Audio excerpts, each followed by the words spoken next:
Hello students, good evening. How are you all? Welcome to everybody.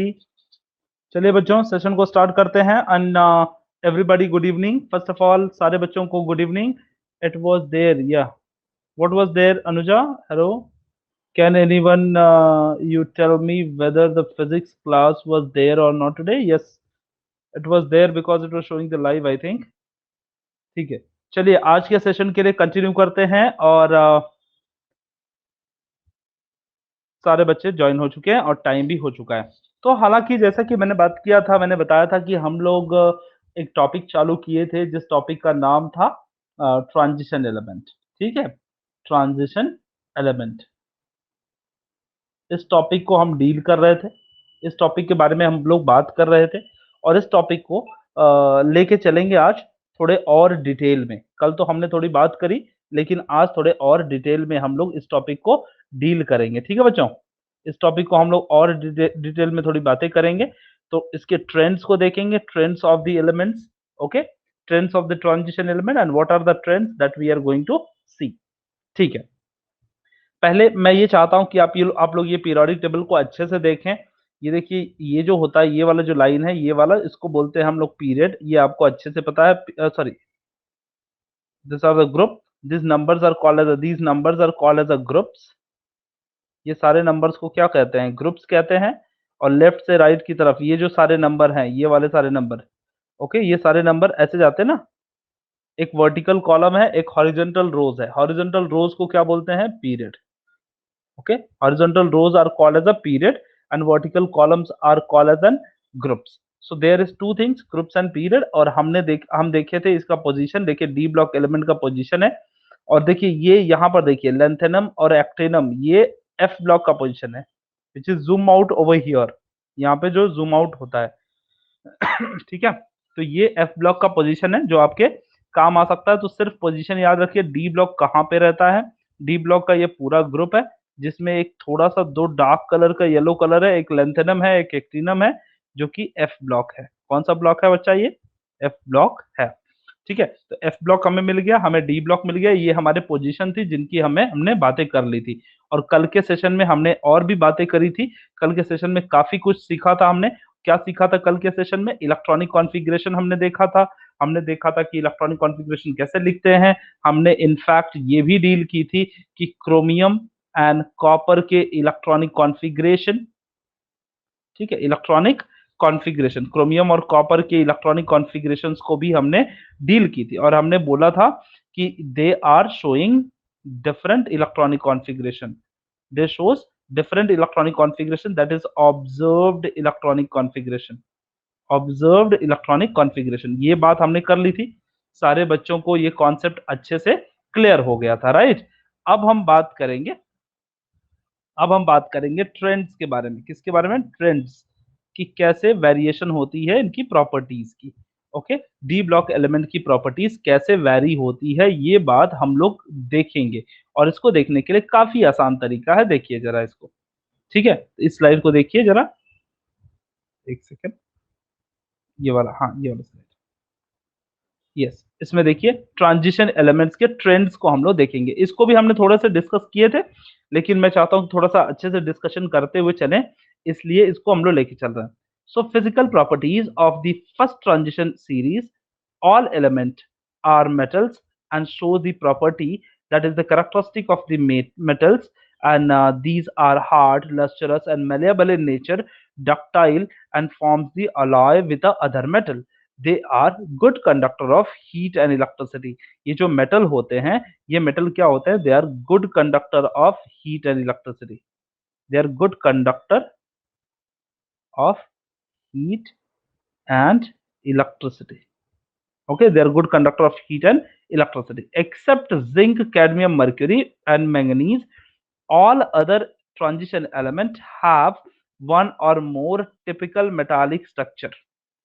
Typical metallic structure. 10th की तो exam cancel कर दिए, CBSE में हुआ है ये चीज. सीबीएसई में हो गया है और 12th की एग्जाम होगी उनकी. ambient temperature and these transition metals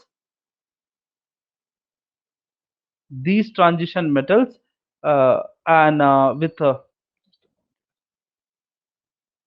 These transition metal, with exception of zinc, cadmium, mercury, are very hard and they have the low volatility. They are having the low volatility. Okay. Iram, आप CBSE से हो क्या? नहीं नहीं नहीं, हमने क्या पाप किया है? बिल्कुल किसी ने पाप नहीं किया बेटा। आप लोग बहुत अच्छे से पढ़ाई करते रहो, काम आएगा ये सब नॉलेज। ऐसा नहीं है। ठीक है। सो दे possesses high melting and boiling point. Yes, high melting point and boiling point उनका होता है। तो आप इस ग्राफ को देखिए, आपको समझ में आ जाएगा trends in the melting point and boiling point. Transition element में पहले मेल्टिंग पॉइंट ऐसे बढ़ता है, फिर बाद में उनके मेल्टिंग पॉइंट घट जाता है। ऐसा मतलब बढ़ता है फिर घट जाता है, ऐसा ट्रेंड देखने को मिलता है। तो इसमें वेरिएशन होता है, सारे ट्रेंड्स एकदम से सिस्टमैटिक ट्रेंड नहीं होते हैं, उसमें थोड़े बहुत वेरिएशन होता है। ठीक है। सो this is what about the transition elements trend. Okay, we'll go to the next slide and we'll see the metallic character. अगला जो पॉइंट है वो है metallic character. Metallic character, what is metallic character? Now how do they work? So low ionization enthalpies and the vacant d orbital in the outermost shell are responsible for the metallic character of the transition element, and these favors the formation of metallic bonds, and thus these elements shows the typical metallic property.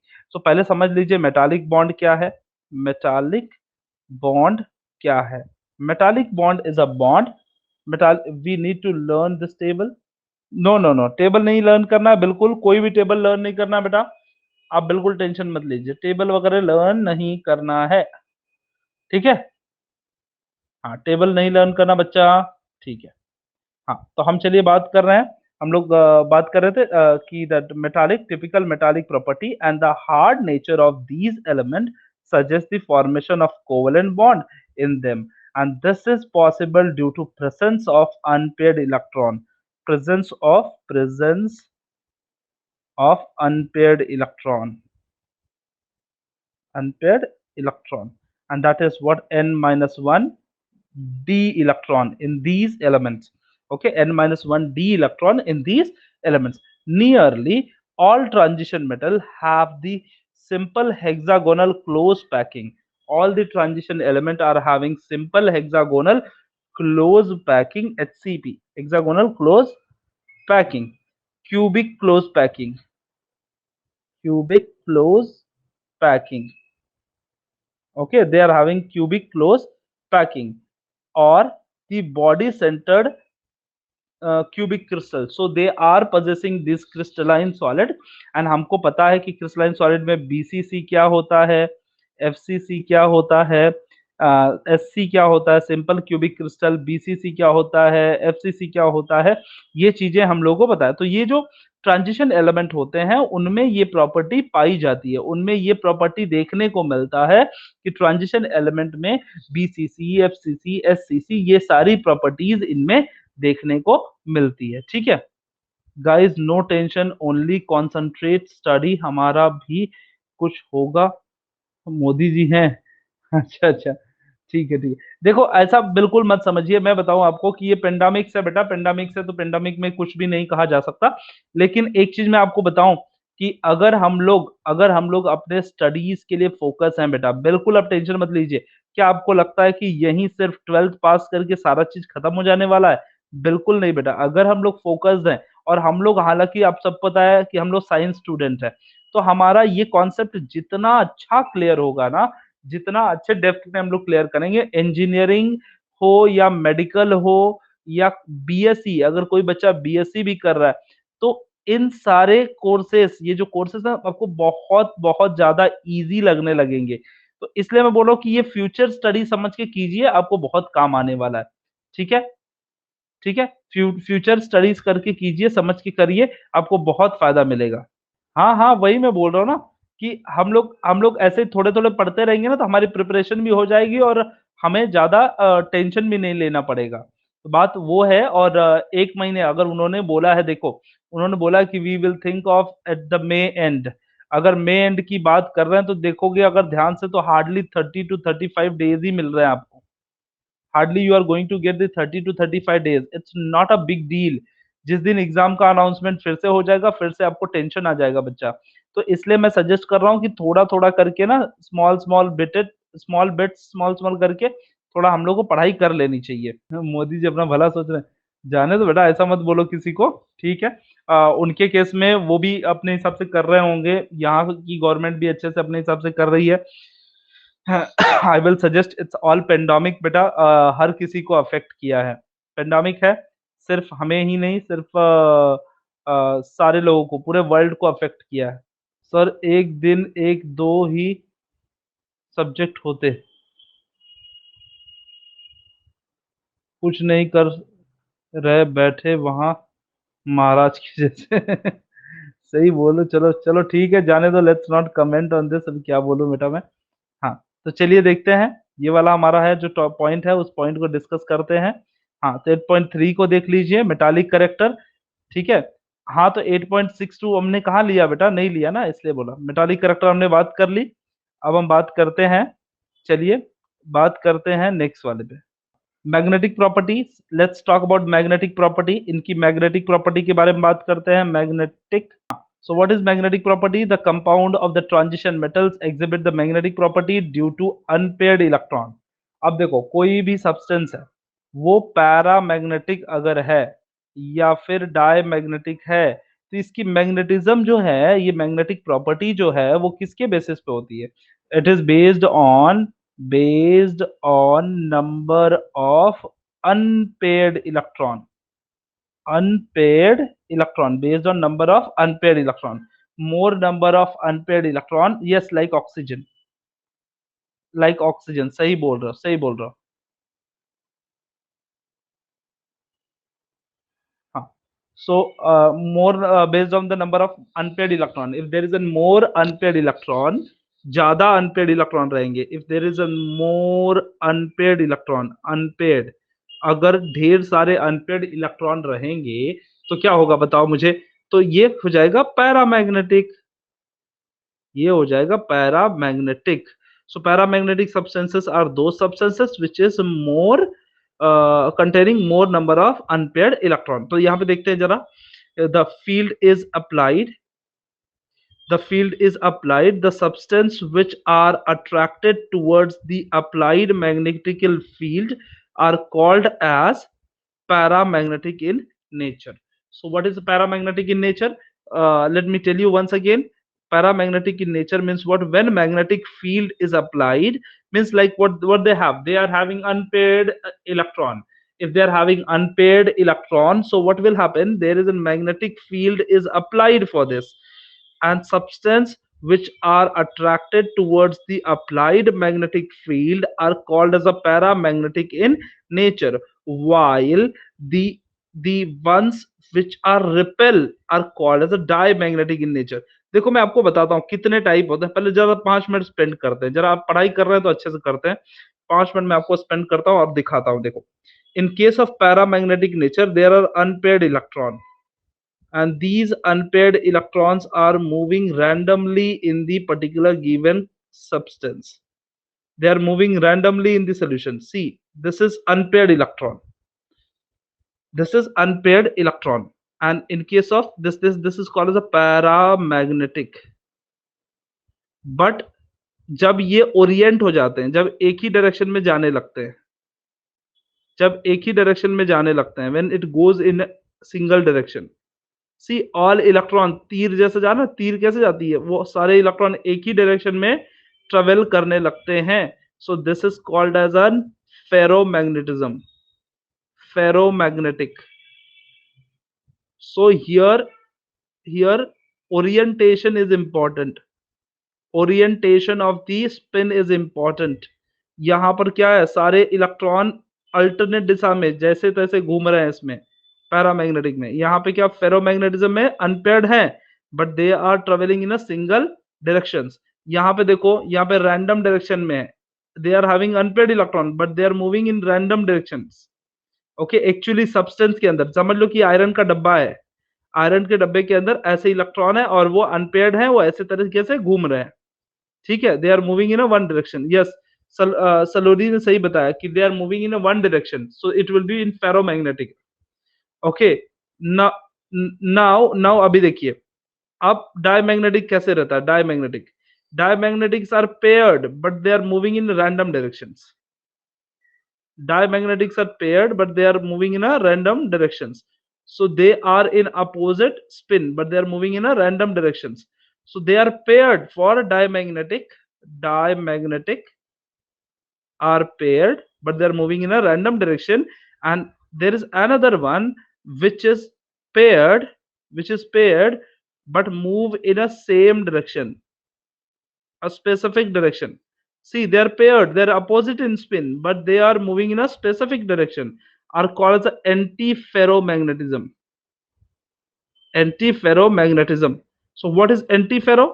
Ferromagnetic, antiferromagnetic, ferromagnetic भी एक unpaired का type है, ferromagnetism भी एक unpaired का type है। Anti ferro is a type of diamagnetic, जैसा ही होता है वो भी, लेकिन एंटी फेरो के टाइम पे इलेक्ट्रॉन जो मूव करते हैं वो अपोजिट डायरेक्शंस में मूव करते हैं, वो तो ठीक है, but they are moving in a sequential manner. if they are oriented in a sequential manner, your antiferromagnetic substance will form. So this is a weakest magnet, and this is the strongest magnet. This is strongest magnet, याद रखना है। Diamagnetic paired, diamagnetic paired, paramagnetic unpaired, सही बात है, बिल्कुल बिल्कुल, paramagnetic unpaired, diamagnetic paired होता है। ओके, पैरामैग्नेटिक का बड़ा भाई कौन है? फेरोमैग्नेटिज्म। पैरामैग्नेटिक के केस में देखो, what is difference between, let me tell you what is difference between para and ferro. Ferro और पैरा के केस में, दोनों के केस में अनपेयर्ड होते हैं, दोनों के केस में अनपेयर्ड इलेक्ट्रॉन होते हैं, दोनों के केस में क्या होता है बच्चा? अनपेयर्ड इलेक्ट्रॉन होता है। लेकिन पैरा के केस में अनपेयर्ड इलेक्ट्रॉन रैंडमली घूमते रहते हैं, अनपेयर्ड रहते हैं वो रैंडमली घूमते रहते हैं, इधर उधर घूमते रहेंगे randomly, but here it is orient in a specific direction. Ferro के केस में ओरिएंटेशन मैटर करता है, ठीक है।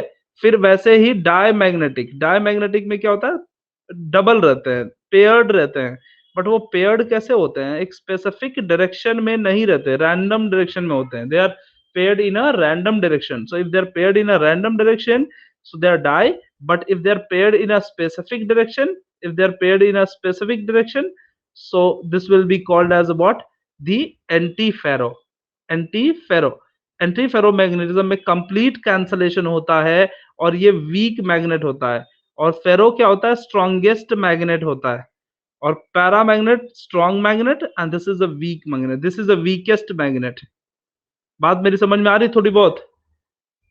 बच्चों बताइए, समझ में आ रही है? चलिए, बात समझ में आनी चाहिए, मेन चीज यही है, मेन टास्क वही है कि समझ में आ जाना चाहिए। चलिए पॉइंट पे बात करते हैं। यस, अरे वाह, कितनी अच्छी इमेजेस निकाल दी किसी बच्चे ने। देखो इस बच्चे ने इमेज दिखाई है, मैं दिखा देता हूँ।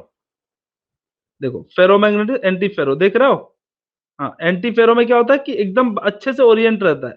हाँ, फेरी मैग्नेटिक मतलब भी होता है, फेरी मतलब फेरो का उल्टा फेरी मिल जाएगा फिर, मतलब एक स्पिन छोटा रहेगा, एक स्पिन छोटा, एक स्पिन बड़ा रहता है, एक स्पिन वीक रहता है, एक स्पिन स्ट्रांग रहता है, ऐसा।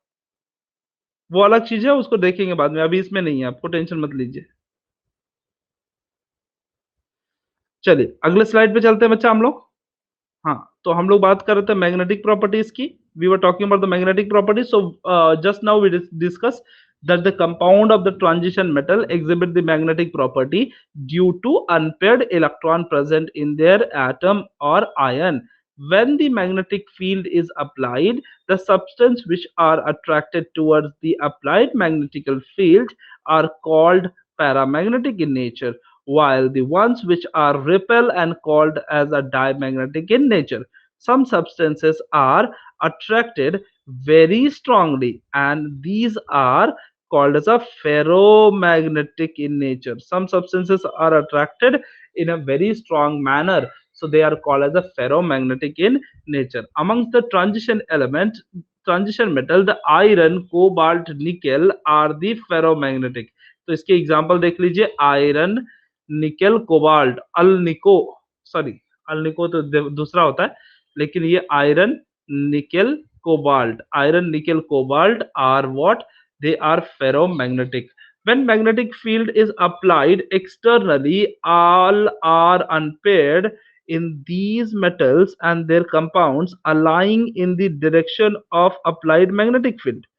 Due to this, the magnetic susceptibility is enhanced. Due to this, magnetic susceptibility is enhanced, and these metals can be magnetized. That is, they acquire the permanent magnetic moment. That's why they are acquiring the permanent magnetic moment. Okay, so they are getting the permanent magnetic moment. Yes, ferrous, cobalt, nickel, aram. सही बात है. Ferrous, cobalt, nickel is it's an ferromagnetic. They are the strong magnet in nature. Strong magnetic in nature. यही reason है कि आपको ferromagnetic होने की वजह से आपको फिर क्या हो जाता है कि मैग्नेट आके इसके ऊपर बहुत स्ट्रांगली चिपकता है. मैग्नेट आके इसके ऊपर बहुत जल्दी स्ट्रांगली चिपकता है. ठीक है, तो मैग्नेटिक प्रॉपर्टी की हमने बात करी. इसमें इतना कुछ नहीं याद रखना है, हम लोग को याद रखना है कि मैग्नेटिक प्रॉपर्टी में आपको कुछ चीजें याद रखनी है. जैसे कि पहला पॉइंट आपको याद रखना है, पैरामैग्नेटिक क्या होता है. ठीक है, पहला पॉइंट क्या याद रखना है. हाँ हाँ हाँ हाँ, थोड़ा फिजिक्स का कॉन्सेप्ट आ गया. पैरामैग्नेटिक, फिर याद रखना है थोड़ा सा डाई मैग्नेटिक. ठीक है, फिर उसके बाद हम लोग को याद रखना है फेरोमैग्नेटिज्म. ठीक है, ये छोटी छोटी बातें हैं, ये सिर्फ आपको मैग्नेटिक प्रॉपर्टी के बारे में थोड़ा थोड़ा याद रखना तो आ जाएगा. अनुराग, तेरी डीपी देखकर मुझे डर लग रहा है. क्या है उसकी डीपी में भाई, मैं भी देखूं जरा. भयंकर है.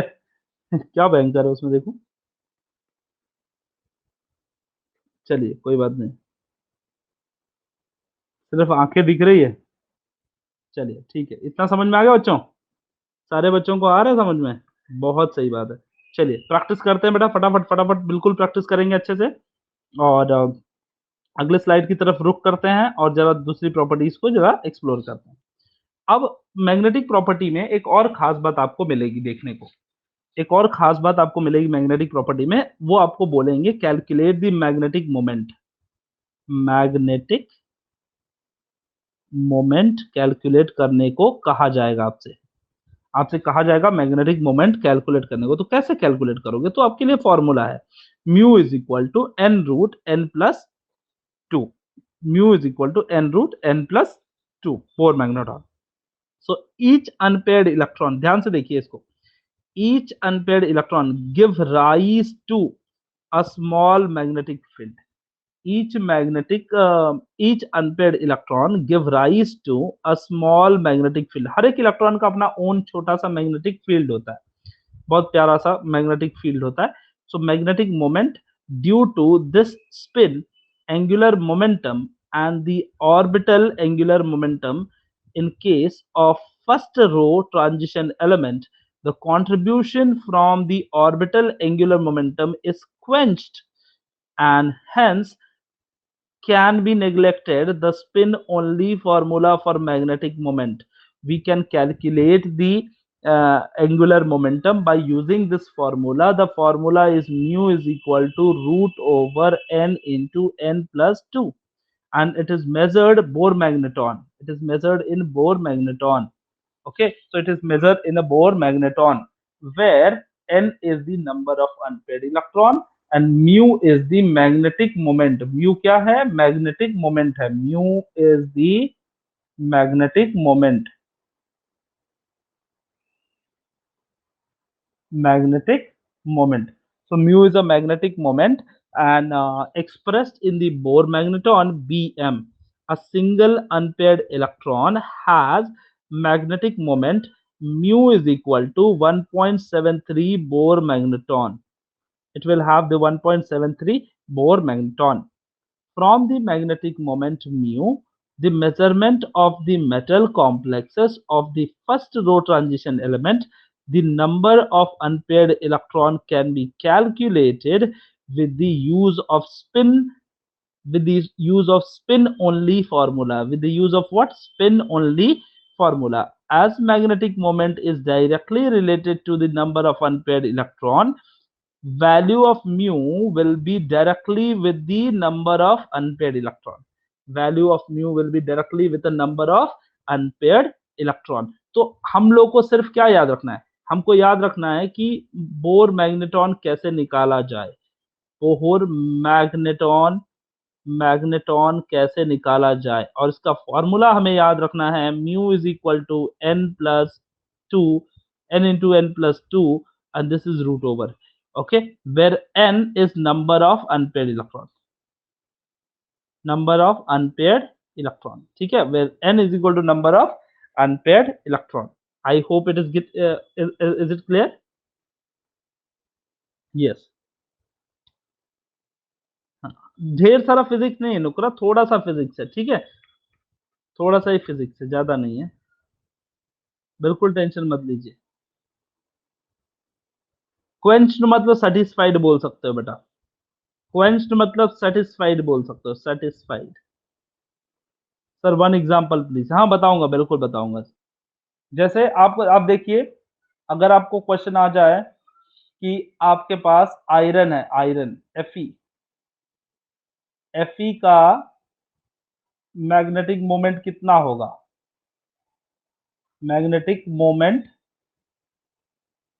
कितना होगा, how much magnetic moment will be of Fe, Fe का मैग्नेटिक मोमेंट कितना होगा, ठीक है, मैग्नेटिक मोमेंट कितना होगा, ऐसा क्वेश्चन अगर आ गया आपका तो कैसे लिखोगे? Fe का एटॉमिक नंबर क्या है? 26। इसका इलेक्ट्रॉनिक कॉन्फ़िगरेशन लिखोगे, इलेक्ट्रॉनिक कॉन्फ़िगरेशन कैसे लिखोगे? Argon that is 18, then 4s2 3d6 हो गया 26, आर्गन 4s2 3d6। इसका स्ट्रक्चर लिखोगे तो क्या होगा? 4s 2 इलेक्ट्रॉन रहेगा, 3d में कितना, 5 बॉक्सेस होते हैं, 3d में 5 बॉक्सेस होते हैं, 6 इलेक्ट्रॉन हमारे पास है, 1 2 3 4 5 6। तो सही बच्चे ने बताया, भूषण ने बताया, सही बताया इन्होंने कि 4 अनपेयर्ड इलेक्ट्रॉन होते हैं। How many unpaired electron? How many unpaired electron? 4 unpaired. कोई बात नहीं विवेक बेटा, कोई इशू नहीं है, बिल्कुल टेंशन मत लो, लेकिन प्लेबैक वीडियो जरूर देख लेना, क्योंकि कुछ कॉन्सेप्ट जो छूटे होंगे उसे कवर कर पाओगे आप। So how many unpaired electron we are having? n is equal to how much? 4। तो म्यू निकालिए, म्यू इज इक्वल टू क्या होता है? n under root of n plus two, no no बाहर ही रूट है ना, sorry sorry, mu is equal to root over n plus two. तो म्यू इज इक्वल टू कितना आएगा बच्चा? म्यू इज इक्वल टू क्या आएगा? रूट ओवर निकालिए, रूट ओवर कितना निकालोगे? n का वैल्यू कितना है? n का वैल्यू 4 है, इधर क्या होगा? 4 plus two, so mu is equal to root over 4 to 6, 4 into 6, mu is equal to root over 24. Root over 24 is approximately 4 point something, okay, 4.5 or something, nearly it will go to 4.5 or something, because 5 का square क्या होता है? 5 का square 25 होता है, 5 का square क्या होता है? 25, सो 4 का स्क्वायर 16 होता है, तो इन दोनों के बीच में 4.5 वगैरह के बीच में आसपास रहेगा, ठीक है, इसमें होगा 4.5 के आसपास आएगा, तो it will come 4.5 bore magnetron Bm, it will come 4.5 bore magnetron, okay. तो इस तरीके से आप बोर मैग्नेट्रॉन निकाल सकते हो, इस तरीके से you will be able to calculate the Bohr magnetron. Is it clear? Bohr magnetron निकालने आ जाएगा, फॉर्मूला याद रखना है, mu is equal to root over n plus two, ठीक है। वन मोर एग्जाम्पल, चलिए आप मुझे कोई एलिमेंट दीजिए, छोटा सा कोई एलिमेंट दीजिए, मैं करके दिखाऊं, कोई मेटल दीजिए ट्रांजिशन एलिमेंट का, मैं करके दिखाता हूं उसका एग्जाम्पल। 4.89 है आंचल, चलो thank you Aanchal, answer will be 4.89। हाँ, मैंने अप्रोक्सीमेटली निकाला था, आप कैलकुलेट करके निकाल सकते हो। बोलिए बच्चा। सर सिर्फ mu is equal to 1.73, then we can't take integral multiple. क्या बोल रहे?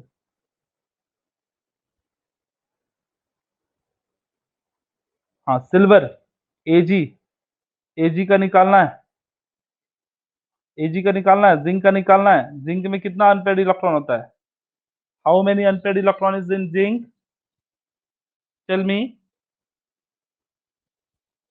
Zinc contain no unpaired electron. Only two electron can be donated. Okay, zinc contain no unpaired electron. AC पूछा तो पूरा लिखना या नहीं? नहीं, इलेक्ट्रॉनिक कॉन्फ़िगरेशन पूछा तो आप ऐसे फॉर्मेट में भी लिख सकते हो, argon so and so, argon so and so. So for zinc there is no Bohr magneton, it will become zero. हाँ, जिंक के लिए क्यों, क्यों जीरो आएगा? रीजन इसका ये है क्योंकि इसमें नो अनपेड इलेक्ट्रॉन। चलिए आगे चलते हैं अगले वाले स्लाइड पे।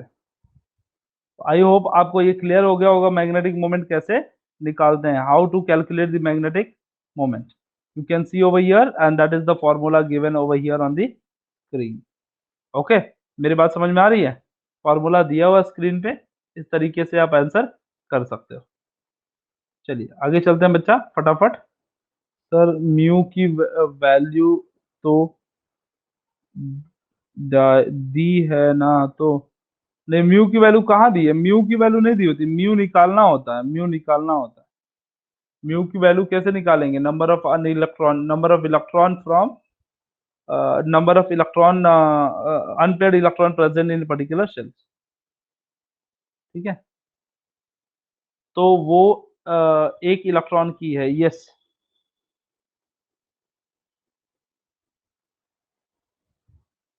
Bore magneton, it's unit will be Bohr magneton, BM, Bohr magneton. ठीक है, ठीक है, चलते हैं अगले क्वेश्चन पे, अगले टाइप पे। फॉर्मूला सिर्फ याद रखना बोर मैग्नेटॉन के लिए, कर पाओगे। नेक्स्ट वाला देखते हैं, next slide. Magnetic property, magnetic property, ये मैग्नेटिक प्रॉपर्टी ये हमने डील कर ली। We have seen this thing. Okay, we have already seen this. नींद आ रही है, सो जाओ भाई। किसको नींद आ रही है? हाँ हाँ, चलो नींद को तोड़ने के लिए ब्रेकआउट लिया जाए, ब्रेकआउट के कुछ क्वेश्चन किए जाए नींद को तोड़ने के लिए। नहीं नहीं, मुझे नींद नहीं आ रही, बिल्कुल नहीं आ रही है, टेंशन मत लो भाई।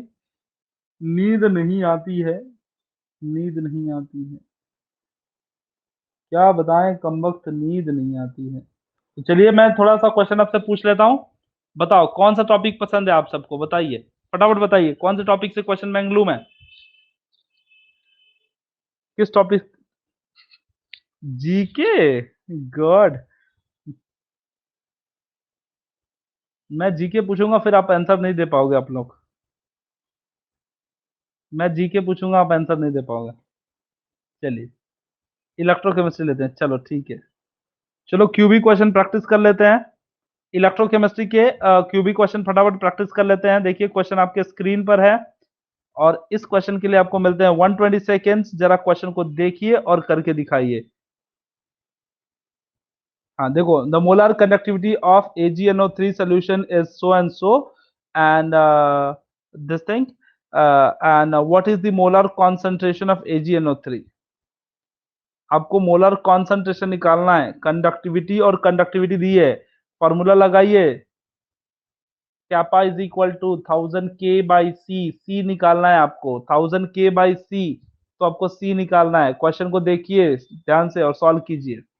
ये क्वेश्चन बैंक में आने वाला क्वेश्चन है बच्चा, ये क्वेश्चन बैंक में आने वाला क्वेश्चन है, सोच समझ के उत्तर दीजिएगा। चलिए अगले वाले क्वेश्चन जब न्यूमेरिकल आएगा तो मैं थोड़ा टाइम ज्यादा दूंगा। चलो टाइम ज्यादा दूंगा क्योंकि मैं जानता हूं आपको कैलकुलेट करना पड़ेगा, तो मैं टाइम थोड़ा ज्यादा दूंगा, कोई बात नहीं। और आपका समय समाप्त हुआ। 88% स्टूडेंट लोगों ने करेक्ट उत्तर दिया है बेटा, बट 3% लोग मुझे लग रहा है आंखें बंद करके जय माता दी बोल देते हो, ऐसा मुझे लग रहा है, ऐसा तुक्का मार दे रहे हो ऐसा लग रहा है। ठीक है, तो ऐसा मत किया करो तुक्के मत मारो। इसके लिए फॉर्मूला है, मैं बता देता हूँ। देखो देखो, दो चीजें दी हुई हैं। जब कभी ऐसा क्वेश्चन आए कि मोलार कॉन्सेंट्रेशन कैलकुलेट करने को दे और मोलार कंडक्टिविटी दी हो, तो फॉर्मूला होता है। फॉर्मूला क्या होता है 1000 K/C, ठीक है, ये फॉर्मूला है। तो अब आपको C निकालना है, C निकालना है तो C इज इक्वल टू क्या करोगे 1000 K डिवाइडेड बाई कैपा। अब जो दोनों में मोलर कंडक्टिविटी की वैल्यू दी हुई है, अब यहाँ पर पुट कीजिए इसको, और दूसरे वाले पे मोलर कंडक्टिविटी की वैल्यू पुट कीजिए, डिवाइड कीजिए, आपका आंसर नंबर बी सही उत्तर आएगा। ठीक है, तो ये सोल्यूशन है, इस तरह से उसको आप हल कर सकते हो, इस क्वेश्चन को सॉल्व कर सकते हो। ठीक है, हाँ, हाँ, चलिए अगला क्वेश्चन देख लेते हैं, एक और क्वेश्चन देख लेते हैं जरा, इजी क्वेश्चन है ये भी। This question is also easy question and आपके स्क्रीन पर ये रहा, ये देखिए इजी क्वेश्चन है, फटाफट देखिए। व्हेन मोल्टेन आयोनिक, मोल्टे मतलब नहीं है, molten ionic compound is electrolysed is metal is form at, metal will form at, देखिए क्वेश्चन बैंक का क्वेश्चन है, ये भी देखिए मेटल कौन से वाले पे एंड पे बनेगा, metal will form eight which and, come on answer कीजिए बच्चों, चैंपियंस हो आप लोग, है कि नहीं, सारे बच्चे चैंपियन है कि नहीं, किया कायपा, कायपा नहीं कापा बोलते बेटा, कापा, K/C फॉर्मूला था, बिल्कुल सही। अब केमिकल काइनेटिक्स पे, हाँ रुक जाओ, केमिकल काइनेटिक्स पढ़ाना बाकी है ना, दूसरा चैप्टर, अब रुको, आयनिक इक्विलिब्रियम थोड़ा सॉरी ये वाला कर लेने के बाद दूसरा कुछ चैप्टर देखा जाएगा। ये वाला क्वेश्चन होने के बाद हम लोग एक टॉपिक देखेंगे, colour of the complexes, colour क्यों बनता है कॉम्प्लेक्स के अंदर, ठीक है, वो तो हमने देख लिया, पहले भी देख लिया, बट उसके बारे में देखेंगे, अब फिर उसके बाद फिर से आके हम लोग ब्रेकआउट करेंगे, ठीक है, ब्रेकआउट करेंगे फिर से उसके बाद, क्योंकि ब्रेकआउट भी बहुत जरूरी है ताकि आपके क्वेश्चंस क्लियर हो जाएं। देखो यहाँ पर भी बच्चे लोगों ने गड़बड़ कर दिया है, ठीक है, हाँ, तो ये देखो, अब हमेशा याद रखिए, ये चीज हमेशा याद रखिए, क्वेश्चन इन्होंने क्या पूछा है, क्वेश्चन क्या पूछा था कि अगर कोई मोल्टेन आयनिक सब्सटेंस है, मोल्टेन आयोनिक सब्सटेंस, कोई मोल्टेन आयोनिक सब्सटेंस है, ठीक है बच्चा, मोल्टेन आयोनिक सब्सटेंस है, तो मोल्टेन आयोनिक सब्सटेंस क्या होता है, जैसे कि NaCl है, तो Na प्लस और Cl माइनस, यही दो आयन रहेंगे, ठीक है, यही दो आयन रहेंगे, और जैसे मैग्नीशियम 2 प्लस और Cl माइनस, जैसे जिंक 2 प्लस Cl माइनस, तो ऐसे कुछ भी, यही सिर्फ यही दो आयन रहेंगे, प्योर फॉर्म रहेंगे, ठीक है, तो उनको बोलते हैं मोल्टन NaCl, उनको क्या बोलते हैं मोल्टन NaCl। अब देखिए क्या होता है, जब मोल्टन NaCl होगा तो ये पॉजिटिव मेटल क्या होता है बेटा, मेटल क्या है पॉजिटिव, तो कौन से रॉड पे जाएगा, निगेटिव रॉड पे जाएगा, है कि नहीं, निगेटिव रॉड पे जाएगा, तो ये निगेटिव आंसर सही था, सीधे सीधे बात है, मेटल कहाँ मिलेगा हमको, मोल्टन करेगा तो निगेटिव रॉड पे जाएगा, सबसे इजी है, तो निगेटिव टर्मिनल सही आंसर था, ठीक है, हाँ, yes, opposite side will attract, very good Anam, Eram Eram Eram, so very good, negative side, negative poles will attract, okay, मजा आया, वाओ मजा आ रहा है, और सलोनी और करना है, हाँ चलिए ठीक है, एक से यस आराध्या एंड अदर्स, ठीक है, बिल्कुल बिल्कुल, एक और मैं कराऊंगा, लेकिन मुझे एक टॉपिक करना है, सिर्फ 5 मिनट लगेंगे उस टॉपिक को कंप्लीट करने के लिए, फिर मैं कराऊंगा, ठीक है बच्चों, 5 मिनट, क्योंकि हमें कंटेंट भी देखने हैं ना, कंटेंट भी साथ में चलते रहना है, अगर कंटेंट गड़बड़ हो जाएगा तो सब सब कुछ गड़बड़ हो जाएगा, समझ लेना, तो कंटेंट थोड़ी होते रहे तो अच्छा रहेगा, कंटेंट होगा और फिर साथ में मैं करा दूंगा, 5 मिनट मुझे दीजिए, इस टॉपिक को थोड़ा पढ़ लीजिए, कलर के बारे में हम लोग बात करने वाले हैं, अगली प्रॉपर्टी है कलर, और कलर क्यों आता है, आप सबको सबको पता है, क्या substance appear coloured if absorb the portion of visible light, जब कोई सब्सटेंस एक portion of light, visible light को एब्सॉर्ब करता है, तभी क्या बनता है, कलर होता है, कलर अपीयर होता है, and the colour depend upon the wavelength of the absorption in the visible region of electromagnetic radiation, and the ionic and covalent compounds formed by the transition element are colored, the transition element contain unpaired electron, क्यों colour आता है? Due to unpaired electron. Unpaired electron की वजह से colour आता है, क्योंकि unpaired electron क्या करता है?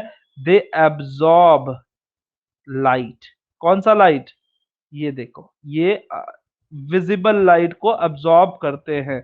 और यही रीजन है कि unpaired more light absorb, more darker in colour, less unpaired, I mean like the more paired, it will be diamagnetic in nature, and as it is diamagnetic, more paired, all are coupled, all are paired, so in that case there is a lesser absorption can be seen।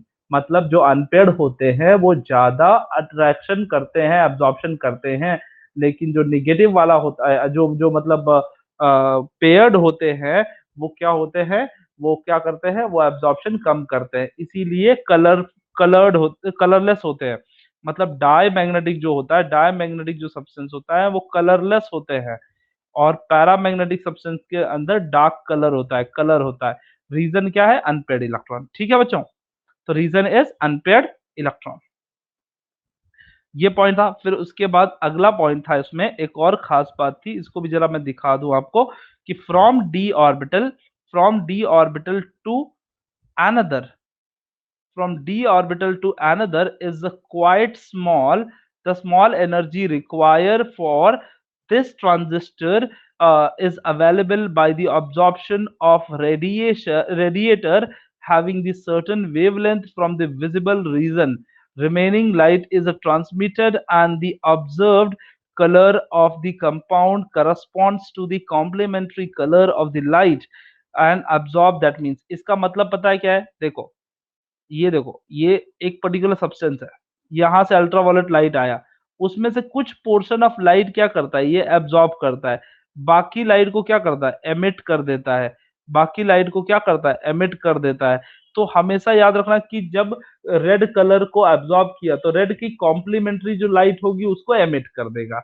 अगर blue colour को absorb किया तो blue की complementary light को क्या करेगा? Reject कर देगा, एमिट कर देगा। Okay, so if red color light is absorbed, then the transmitted light contain excess of other color in the spectrum, and in the particular blue, etc. blue color वगैरह आ सकता है। So the compound appear the blue। इसका मतलब क्या होता है कि जब लाल कलर की लाइट एब्जॉर्ब हो जाती है तो वो कंपाउंड कैसा दिखता है? ब्लू। ठीक है, ये ऐसा समझिए कि जैसे कोई सब्सटेंस है, जैसे किसी बंदे ने ब्लू कलर का शर्ट पहना है, इसका मतलब हमें ब्लू दिख रहा है ना, हमें ब्लू दिख रहा है, इसका मतलब उसके शर्ट पे जो लाइट गिर रही है वो रेड कलर वाली लाइट है जो एब्जॉर्ब हो जा रही है। तो so a material will always absorb the XYZ colour and it will give this complementary colour. बात समझ में आ रही कि नहीं आ रही? कुछ नई बात है ये? कलर ब्लाइंडनेस नहीं, नहीं, नहीं, बिल्कुल कलर ब्लाइंडनेस नहीं है। मैं आपको बताऊं एक चीज, आपको हमेशा आपको लगेगा कि ये बहुत वंडरफुल बात है, लेकिन ये जनरली होता है कि जो कलर हम देखते हैं वो कलर कभी अब्सॉर्ब नहीं हुआ होता है। हमेशा याद रखिए, जो कलर हम देखते हैं वो कलर कभी अब्सॉर्ब नहीं होता है। जैसे कि मान लीजिए, अगर किसी ने ग्रीन कलर का शर्ट पहना है, तो असल में उस बंदे ने ग्रीन कलर का शर्ट पहना है कि नहीं पहना है, आई डोंट नो। सिर्फ इतना हो रहा है कि सारी लाइट अब्सॉर्ब हो रही है, ग्रीन वाली नहीं हो रही है, वही हमें दिख रही है। सारी लाइट ग्रीन कलर की सारी लाइट अब्सॉर्ब हो रही है, ग्रीन कलर का नहीं दिख रहा है। सर, नहीं दिख रहा है, क्या नहीं दिख रहा है? लाइट। आंचल, क्या नहीं दिख रहा है? हाँ, इरम, इरम, चलो मैं समझाता हूँ इसको, एक अच्छे तरीके से समझाता हूँ, एक ब्लैंक स्लाइड पे आप समझ में आ जाएगा। जैसे मान लीजिए यहाँ यहाँ हमारे पास ई फॉर इरम है, और इरम को ना कौन सा कलर पसंद है? इरम, तुमको which colour is your favourite colour? Red colour, वाह। सी, एरम को रेड कलर पसंद है। विब ग्योर, विबग्योर ऐसा कलर होता है। ठीक है, रेड कलर, रेड का कलर का complementary colour violet, indigo, blue में आता है। ठीक है, तो इसका मतलब, हाँ, हाँ, इसका मतलब अभी एरम को रेड कलर पसंद है, इरम ने रेड कलर के क्लॉथ पहने, रेड कलर के कोई कपड़े पहने, तो हमें रेड कलर दिख रहा है ना, हम लोग को रेड कलर दिख रहा है, हम लोगों को रेड कलर दिख रहा है, लेकिन असल में क्या हो रहा है कि जो बीम ऑफ लाइट आ रही है, ढेर सारा उसमें विबग्योर होगा ना, उसमें विबग्योर होगा, बीम ऑफ लाइट आ रही है उसमें विबग्योर होगा।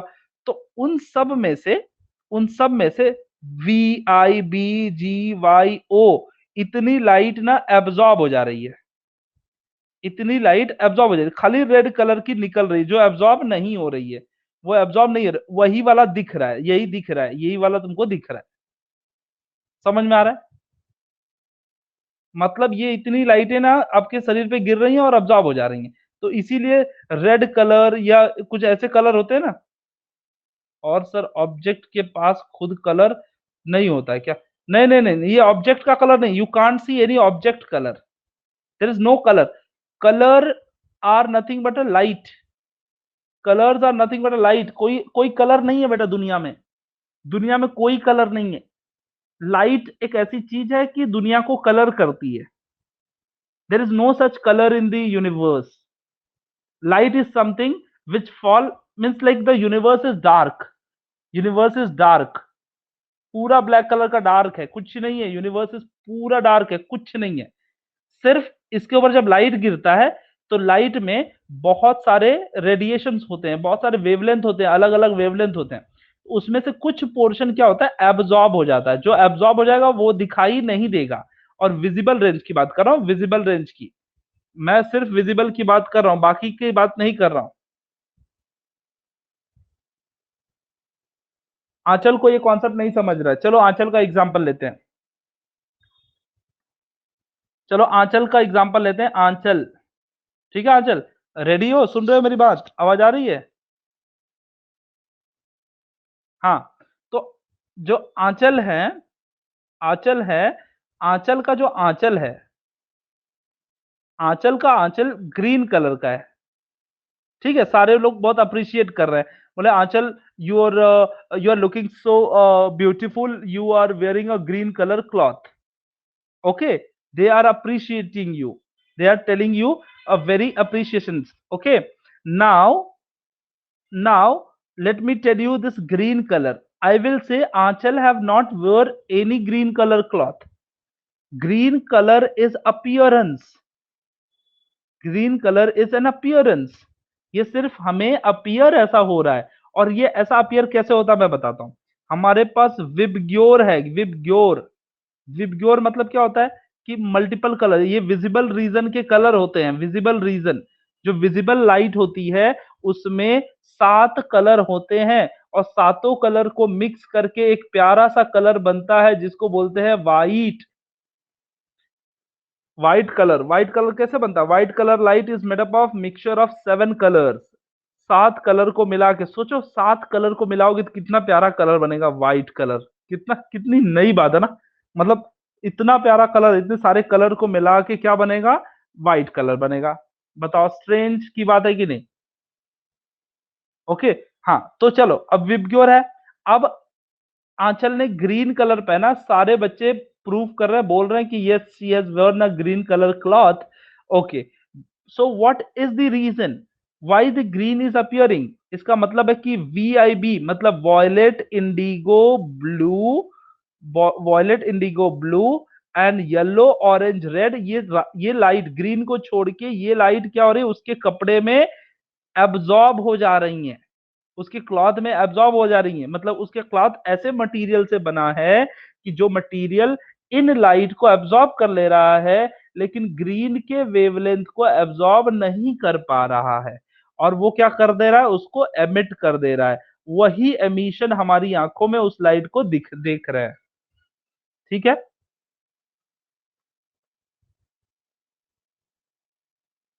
ठीक है, समझ में आ रहा है? आंचल समझा कि नहीं समझा? वही ग्रीन कलर हम लोग देख रहे हैं। Ghost are colourless. नहीं नहीं नहीं, घोस्ट आर नॉट कलर। किसने देखा भाई घोस्ट को? एरम तुमने देखा है घोस्ट को? चलिए एक ब्रेकआउट हो जाए, हमारा जो टॉपिक था आज का, जो टास्क था वो वाला हमने कवर कर लिया है। बिल्कुल, हमारे हमने जो टास्क था वो कवर कर लिया है। तो मैंने कलर बता दिया। कलर, कलर जो आते हैं बेटा, कलर किसकी वजह से आते हैं? Unpaired electron. कोई बोलेगा अनपेड इलेक्ट्रॉन की वजह से क्यों आते हैं, तो आप बोलोगे अनपेड इलेक्ट्रॉन जो होते हैं they absorb light. What they do, they absorb light. और जब ये लाइट एब्जॉर्ब करते हैं तो कलर क्या होता है, अपीयर होता है। नहीं, एब्जॉर्ब करने की वजह से लाइट का कलर अपीयर नहीं होता। They absorb some percentage of light and they emit also. Due to emission जो दिखता है वो हमें कलर दिखता है। ठीक है, ठीक है बच्चों, समझ में आ रहा है, एमिशन वाला जो लाइट होता है वो। तो ये इस सब के लिए कौन रिस्पॉन्सिबल है, अनपेड इलेक्ट्रॉन। आपके एग्जाम में अनपेड इलेक्ट्रॉन लिख दोगे, काफी हो गया, इतना सारा इतिहास भूगोल नहीं लिखना है। ठीक है, ठीक है, चलते हैं क्वेश्चन को लेके आते हैं। क्वेश्चन, चलिए बच्चों क्वेश्चन के लिए रेडी हो जाइए।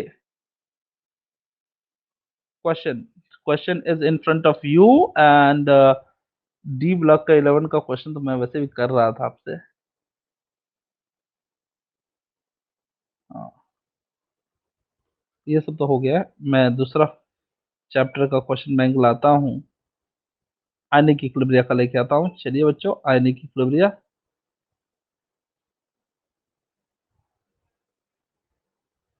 हाँ चलिए, ये क्वेश्चन कीजिए जरा फटाफट, एकदम फटाफट से एकदम आंसर करना है ये क्वेश्चन को एकदम। हाँ, if ionisation potential, sorry, if IP is the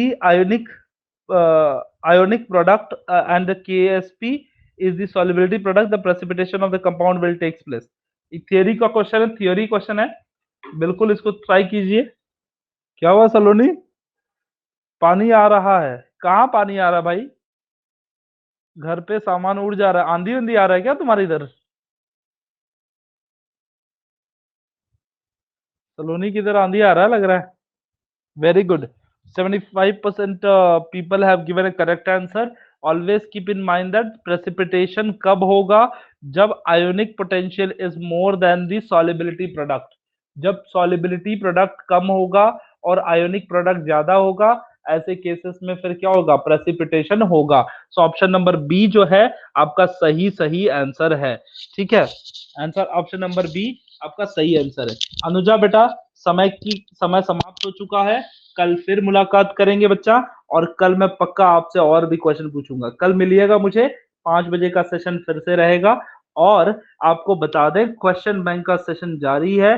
question bank का सेशन वही हमारा 8:30 बजे क्यूबी का सेशन है। तो ठीक है, मिलेंगे, तब तक के लिए टेक केयर, अपना सब लोग ख्याल रखें। पेंडेमिक चल रहा है, खुद को मोटिवेट करके रखें, बिल्कुल पढ़ाई करना है एकदम अच्छे से, बिल्कुल टेंशन मत लीजिए, कहीं बाहर मत जाइए। नून एकेडमी आपका इंतजार कर रहा है। चलिए, गुड बाय, टेक केयर।